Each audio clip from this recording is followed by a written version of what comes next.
a time that should be filled with wonder, learning and joy. Yet, while some children enjoy the freedoms of a happy, healthy upbringing, others across the world face struggles we can barely imagine. Many are denied even the most basic rights like education, healthcare and a safe environment. The United Nations works tirelessly to protect these vulnerable children, to bridge these disparities and to ensure that every child, no matter where they are born, has the chance to thrive. Because every child because every child deserves an equal start and chance to and the freedom to dream. This next act celebrates both the innocence of childhood and the beauty of unity amidst diversity. Let us remember as we watch that though our experiences may differ, we all share the same dreams and the same heart. Let's welcome the students of Class 5H as they bring this vision of hope and unity to life on stage. Where are we going now? We are going to meet Ezra, my new friend. Ezra? Who is she? Where did she come from? You never told me about her. I just met her yesterday, but let me tell you her story.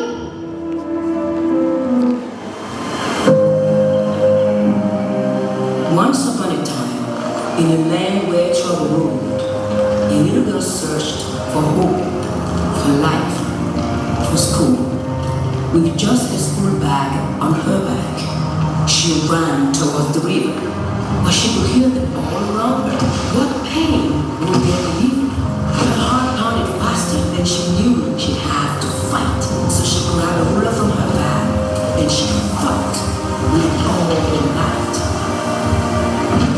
With her spirit lifted, the first battle had been won, but she could hear the clouds building. The next was still to come. As war went all around her, she knew she'd have to hide. So she took out a book and she opened inside. The words washed over her and all over her, becoming a thick shiver that the bullets couldn't penetrate. The ink just wouldn't yield. The path was now clear, and her resolve was even stronger. But her journey stretched ahead of her, seeming ever longer. To cross the dark waves of despair, she knew she'd have to fly. So she used what she could find and continued way up high. And as she flew, she looked ahead and could see her journey's end. A glowing room, a brilliant blue, a school she could attain. With her feet back on the soil, the path was open wide. She sprinted to the open door and quickly rushed inside. A chapter completed, her journey now won. But the story isn't over.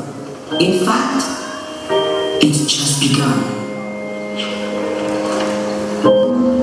That is so heart-touching. I have never imagined such a dark side of this beautiful world. But how do we truly heal? The scars of war are deepest in the hearts of young. They are the forgotten victims. Their future stolen, their dreams shattered. It is for them that we must act. Quality education, access to healthcare, these are their rights, their hopes, and the keys to a future free from war.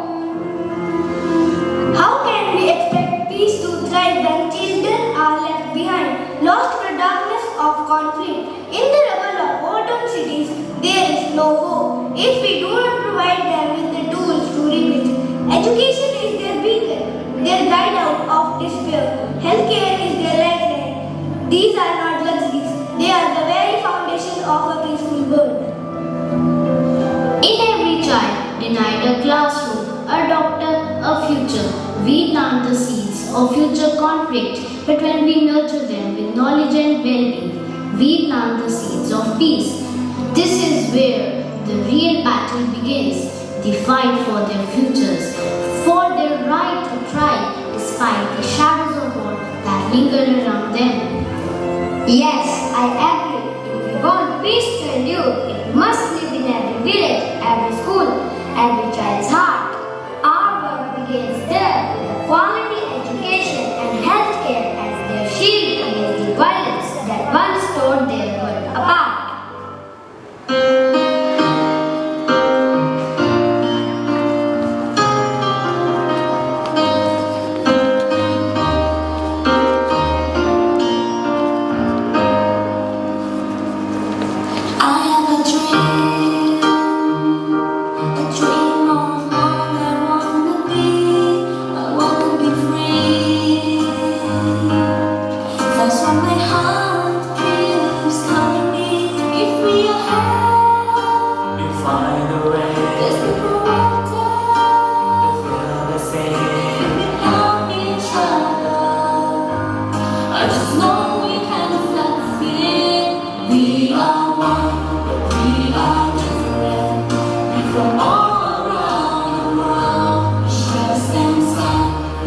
still believe.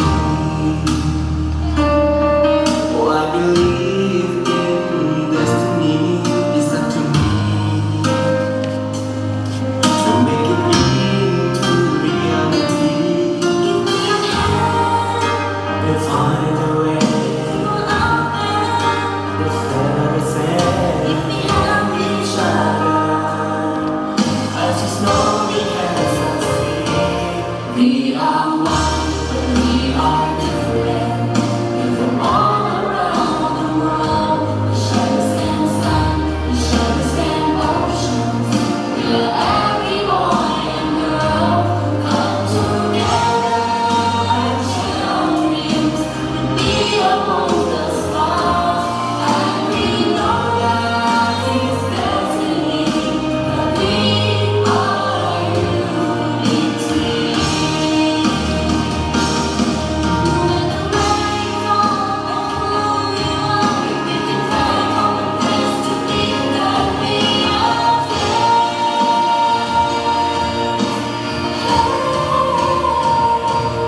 We are one, we are different. We're from all around the world. We share the same sun, we share the same ocean. Oh.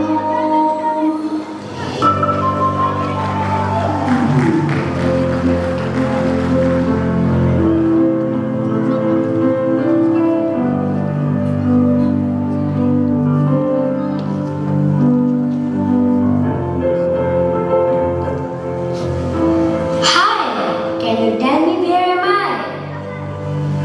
This is the United Nations Conference, and today we are discussing about the needs of children across the world for a better future.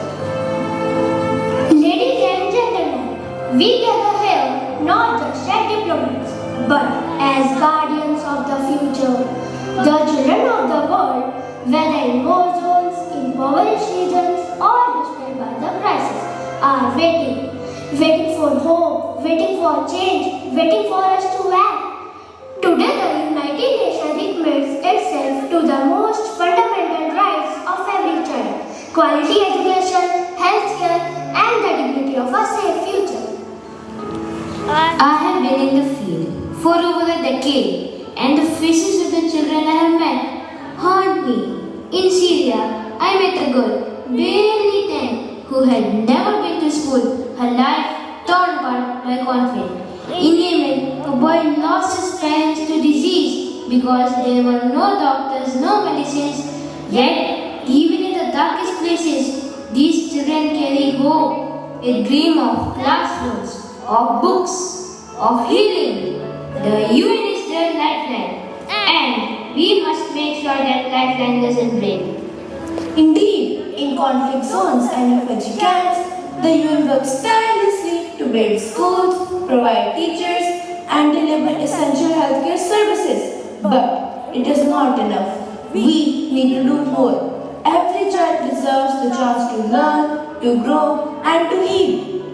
The Sustainable Development Goals are clear. By 2030, we aim for universal access to education and healthcare. But we can only achieve this if every nation, every community, and every person plays their part.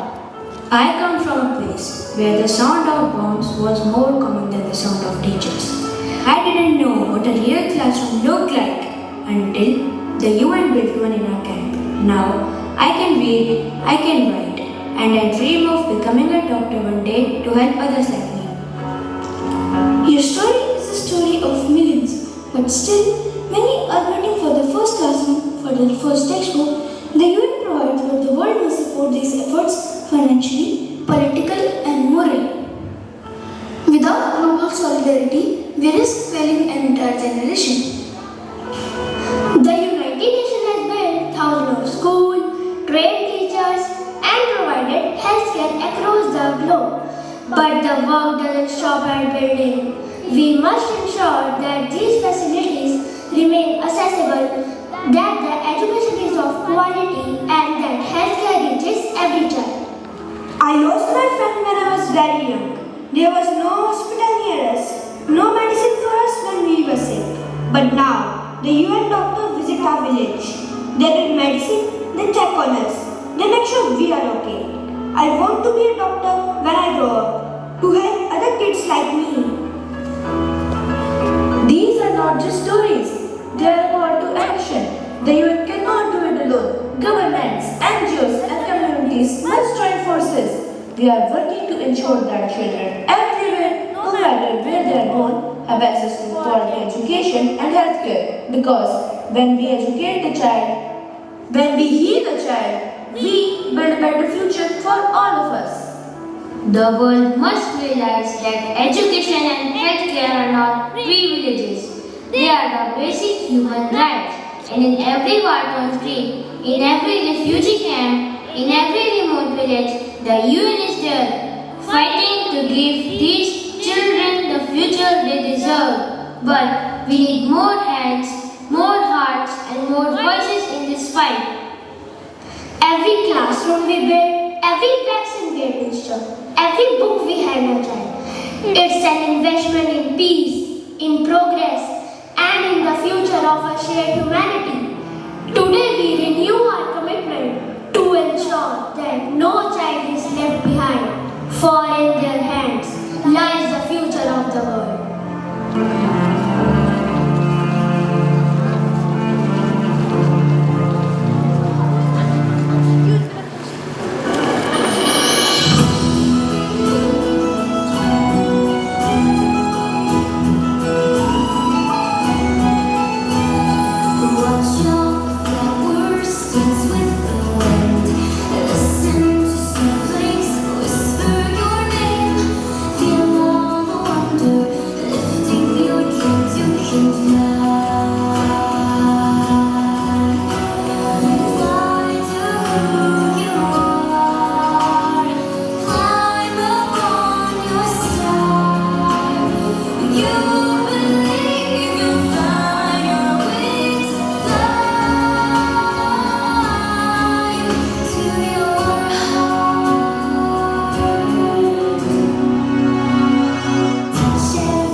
What a